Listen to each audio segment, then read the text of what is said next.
Welcome to JP study. Last వీడియోలో మనం భక్తి ఉద్యమ ప్రభావం గురించి తెలుసుకున్నాం కదా. ఇక ఈ వీడియోలో భక్తి ఉద్యమ లక్షణాల గురించి తెలుసుకుందాం. ఈశ్వరుడి ఏకత్వం అంటే ఏకేశ్వరోపాసనపై గాఢమైన అనురక్తి ఉండడమే భక్తి ఉద్యమ ప్రధాన లక్షణం. భక్తి ఉద్యమ ప్రధాన లక్షణం ఏంటిది? ఈశ్వరుడిపై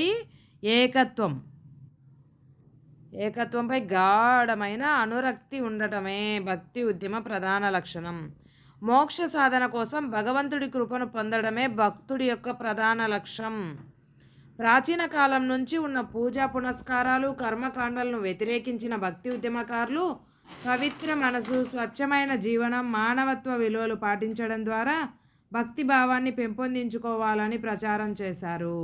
అయితే భక్తి ఉద్యమం సుగుణ నిర్గుణ భావాలను పెంపొందించింది.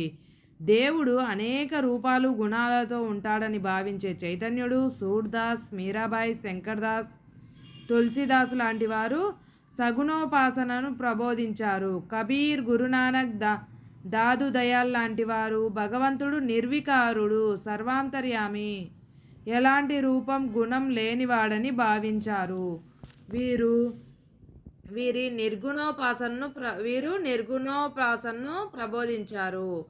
జ్ఞానార్జనలో భక్తి ప్రధాన పాత్ర పోషిస్తుందని, నిజమైన జ్ఞానం పొందాలంటే గురువు అవసరం ఎంతో ఉందని భక్తి ఉద్యమకారులు భావించారు. భక్తి ఉద్యమం సంస్కృత భాష, కుల వ్యవస్థను తీవ్రంగా వ్యతిరేకించింది. చూడండి, భక్తి ఉద్యమము ఏమేమి చేసింది? వేటిని వ్యతిరేకించింది?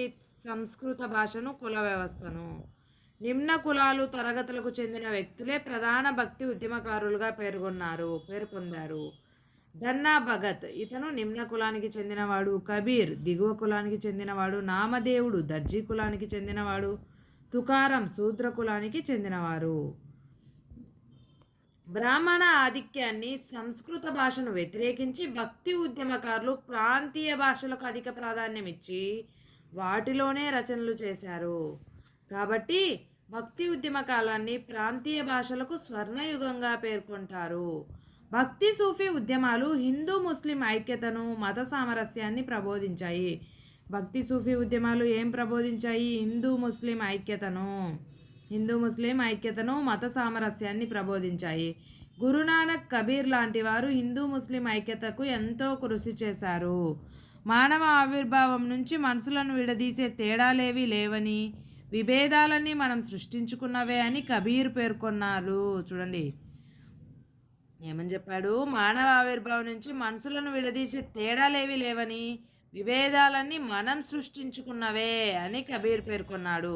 భక్తి ఉద్యమకారులు ప్రేమతత్వాన్ని ఆరాధించారు. శాస్త్ర గ్రంథాలను పఠించడం వల్ల మానవులు పండితులు కాలేరని, ప్రేమించడం, ప్రేమతత్వాన్ని అర్థం చేసుకోవడం ద్వారా మాత్రమే పండితులు అవుతారని కబీర్ బోధించాడు. భక్తి ఉద్యమకారులు వృత్తి పనివారిని, హస్తకళా నిపుణులను ఆకర్షించి మత సామాజిక వ్యవస్థల్లో ప్రజాస్వామిక, సమానత విలువలు రావాలనే లక్ష్యాలను ప్రచారం చేశారు.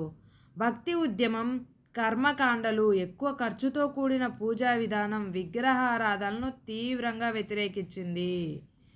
నెక్స్ట్ ఇప్పుడు సూఫీ ఉద్యమాల టాపిక్లోకి వెళ్దాం. సూఫీ ఉద్యమాల్లో మధ్యయుగంలో భారతదేశానికి హిందూ మతంలో భక్తి ఉద్యమం వచ్చినట్లే ఇస్లాం మతంలో సూఫీ ఉద్యమం వచ్చింది. ఏ యుగంలో భక్తి ఉద్యమం వచ్చింది? మధ్యయుగంలో. ముస్లిం మత పెద్దలు హిందూ మతంలో ఉన్న కర్మ, పునర్జన్మ సిద్ధాంతాలను, యోగా విధానాలను గ్రహించి సూఫీ ఉద్యమాన్ని ప్రారంభించారు.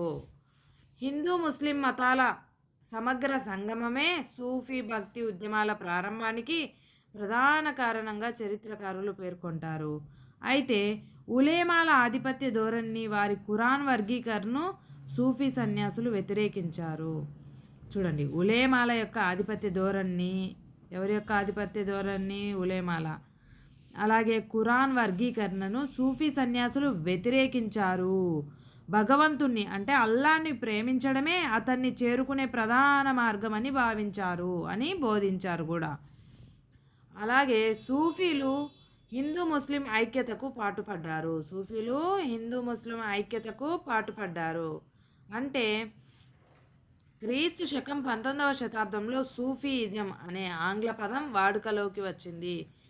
ఏ శతాబ్దంలో సూఫీయిజం అనే ఆంగ్ల పదం వాడుకలోకి వచ్చింది? క్రీస్తు శకం 19వ శతాబ్దంలో. సఫా అనే పదం నుండి సూఫీ ఏర్పడింది. ఎక్కడి నుంచి ఏర్పడింది? సఫా అనే పదం నుంచి సూఫీ ఏర్పడింది. సఫా అంటే పరిశుభ్రమైన, స్వచ్ఛమైన మనసు అని పండితులు వ్యాఖ్యానించారు. మరికొందరు సుఫా అనే పదం నుంచి సూఫీ వచ్చినట్లు పేర్కొన్నారు. సుఫా అంటే మసీదు లోపల మహమ్మద్ శిష్యులు సమావేశం జరిపే అరుగు అని తెలిపారు. సుఫా అంటే ఏంది? మసీదు లోపల ఉండే మహమ్మద్ యొక్క శిష్యులు సమావేశం జరిపే అరుగు అని తెలిపారు. సూఫీ పదాన్ని తొలిసారిగా బస్రా ప్రాంతానికి చెందిన బహీజ్ అనే పండితుడు ఉపయోగించాడు. భక్తి ఉద్యమం లాగానే పరిశుభ్రమైన మనసుతో భగవంతుణ్ణి ప్రార్థిస్తే మోక్షం లభిస్తుందని సూఫీ ఉద్యమంలో ప్రధాన అంశం. సూఫీ బోధకులు పశ్చాత్తాపం, దేవుడిపై విశ్వాసం లాంటి ప్రాథమిక సూత్రాలకు అధిక ప్రాధాన్యం ఇచ్చారు. వేటికి అధిక ప్రాధాన్యం ఇచ్చారు సూఫీ బోధకులు? పశ్చాత్తాపం, దేవుడిపై విశ్వాసం. అరేబియాలో పుట్టిన ఈ సూఫీ ఉద్యమం అరబ్బుల ద్వారా భారతదేశంలోకి ప్రవేశించి ఇక్కడి ముస్లింలను అధికంగా ప్రభావితం చేసింది. ఎక్కడ పుట్టిందంట సూఫీ ఉద్యమము? అరేబియాలో. అయితే అరబ్బుల ద్వారా భారతదేశంలోకి వచ్చి ఇక్కడి యొక్క ముస్లింలను అధికంగా ప్రభావితం చేసింది. సూఫీలు మొదట పంజాబ్, సింధు ప్రాంతాల్లో తమ సిద్ధాంతాలను ప్రచారం చేశారు.